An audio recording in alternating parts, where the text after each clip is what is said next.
ખરેખર કુકરમાં પાઉંભાજી બનાવી શકાય છે? Hello friends, welcome to kitchen art.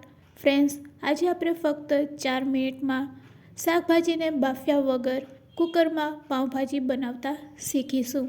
એટલી ટેસ્ટી અને સ્વાદિષ્ટ લાગે છે કે લારીની પાઉંભાજી તો તમે ખાવાનું ભૂલી જ જાશો. મારી શીખારેલી ટિપ્સ સાથે જો તમે આ પાઉંભાજી બનાવશો તો એકવાર બનાવ્યા પછી વારંવાર આ રીતે જ બનાવશો. તો ચાલો બધી ટ્રીક અને ટિપ્સ સાથે આજે આપણે પાઉંભાજી બનાવીશું. રેસીપી સારી લાગે તો લાઈક અને શેર કરજો. મારી ચેનલ ઉપર નવા હોય અને મારી ચેનલને હજુ સબસ્ક્રાઈબ ન કરેલ હોય તો સબસ્ક્રાઈબ કરી બાજુનું બેલ બટન દબાવવાનું ભૂલશો નહીં, જેથી કરીને તમને મારા નવા વિડીયોનું નોટિફિકેશન મળતું રહે. જો પ્રિપેરેશન હશે તો પાઉંભાજી બનતા ફક્ત 4 મિનિટ લાગે છે. તો અહીં આપણે કુકરમાં પાઉંભાજી બનાવવાના છે. તેના માટે આપણે કુકરમાં 2 મોટી ચમચી તેલ લેશું. તેલ સારું એવું ગરમ થઈ જાય એટલે અડધી ચમચી જીરું સરસ કકરી જાય એટલે 1 ચમચી લસણની પેસ્ટ, 1 ચમચી આદુની પેસ્ટ અને 1 ચમચી સમારેલા મરચાં લીલા. આ બધી વસ્તુ એડ કર્યા પછી આપણે લો ફ્લેમ ઉપર તેને સાતરી લેશું. અડધી વાટકી જેટલી અહીંયા આપણે ડુંગળી લેવાની છે સમારેલી. તેને પણ આપણે તેલ સાથે સારી રીતે સાતરી લેશું.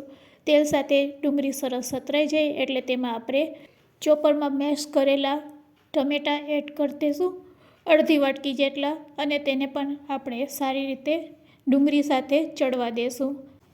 અહીંયા આપણે ગેસની ફ્લેમ મીડિયમ ટુ લો રાખીશું અને લો ટુ મીડિયમ ફ્લેમ ઉપર જ તેને આ રીતે એકદમ સારી રીતે ચરવા દેશું. ટમેટાં એકદમ સરસ સોફ્ટ થઈ જાય અને તેલ છૂટું પડવા લાગે એટલે અડધી વાટકી જેટલા અહીંયા આપણે લીલા વટાણા લેવાના છે. તો લીલા વટાણાને મેં પાણીથી ધોઈ લીધા છે અને ધોયા પછી જ આપણે તેને શાકમાં એડ કરવાના છે. તે જ રીતે મેં મીડિયમ સાઇઝના 3 બટેટાને આ રીતે સમારી લીધા છે. તેને પણ આપણે પાણીથી ધોઈને કુકરમાં એડ કરીશું અને તે જ રીતે અહીંયા આપણે કોબીને સમારીને એડ કરી દઈશું 1 વાટકા જેટલી. આ બધી વસ્તુ એડ કર્યા પછી જો તમારે અહીંયા રીંગણનો ઉપયોગ કરવો હોય તો તમે તે પણ કરી શકો છો.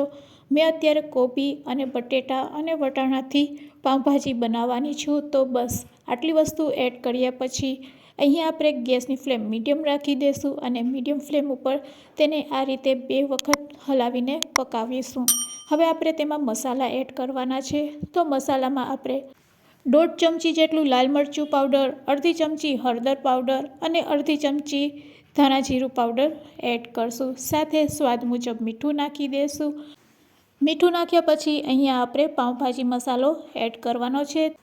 તો અત્યારે આપણે 1 ચમચી જેટલો પાઉંભાજી મસાલો નાખીશું અને બધા મસાલાને સારી રીતે શાકભાજી સાથે મિક્સ કરી લેશું. અહીંયા એક વસ્તુનું ખાસ ધ્યાન રાખવાનું છે કે પાણી એડ કરવા પહેલાં એકદમ મસાલા સરસ શાકભાજી સાથે પાકી જવા જોઈએ. જો મસાલામાં કચાશ હશે તો પાઉંભાજીનો સ્વાદ બિલકુલ સારો નહીં આવશે. તો અહીંયા મસાલાને પકાવવા ખૂબ જ જરૂરી છે. તેના માટે આપણે ગેસની ફ્લેમ મીડિયમ રાખીશું અને મીડિયમ ફ્લેમ ઉપર આ રીતે હલાવતા તેને પકાવીશું. 1 થી 2 મિનિટ માટે આ રીતે તમે પકાવશો એટલે તેલ છૂટું પડવા માંડશે અને તેલ છૂટું પડે પછી તેમાં આપણે 2 નાની વાટકી જેટલું પાણી એડ કરી દઈશું.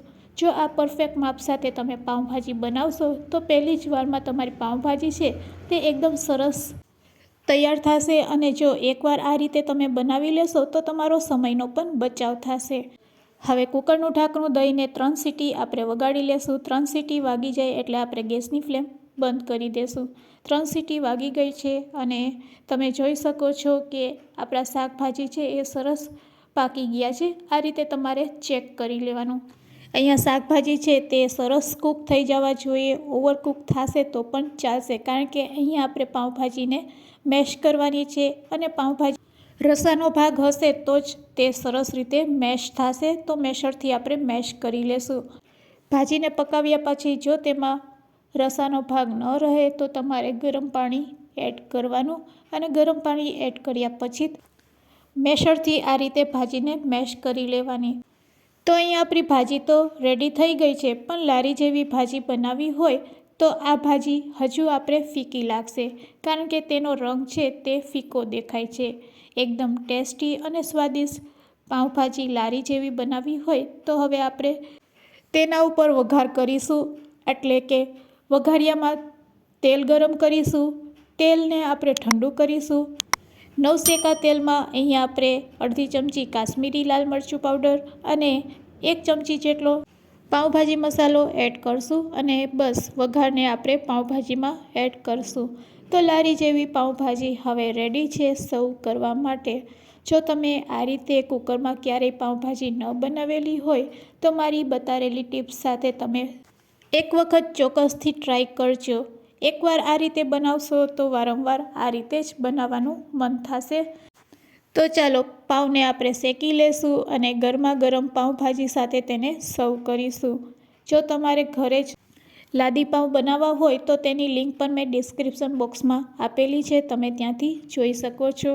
તો અહીંયા આપણા પાઉં સરસ શેકાઈ ગયા છે. તો ચાલો હવે આપણે સર્વિંગ પ્લેટ લઈ લેશું અને ગરમા ગરમ પાઉંભાજીને સર્વ કરીશું. ફ્રેન્ડ્સ, તમે આ રેસીપી ક્યાંથી જોઈ રહ્યા છો તે મને કમેન્ટ્સમાં જરૂરથી કહેજો. વિડીયોને એન્ડ સુધી જોયો હોય અને મારી ચેનલને સબસ્ક્રાઈબ ન કરેલી હોય તો પ્લીઝ સબસ્ક્રાઈબ પણ કરી લેજો. ફૂલ વિડીયો જોયા પછી યુઝફુલ લાગ્યો હોય તો તમારા ફ્રેન્ડ્સ, મિત્રો અને ગ્રુપમાં શેર કરવાનું ભૂલશો નહીં. Thanks for watching. ફરી મળીશું એક નવી રેસીપી સાથે.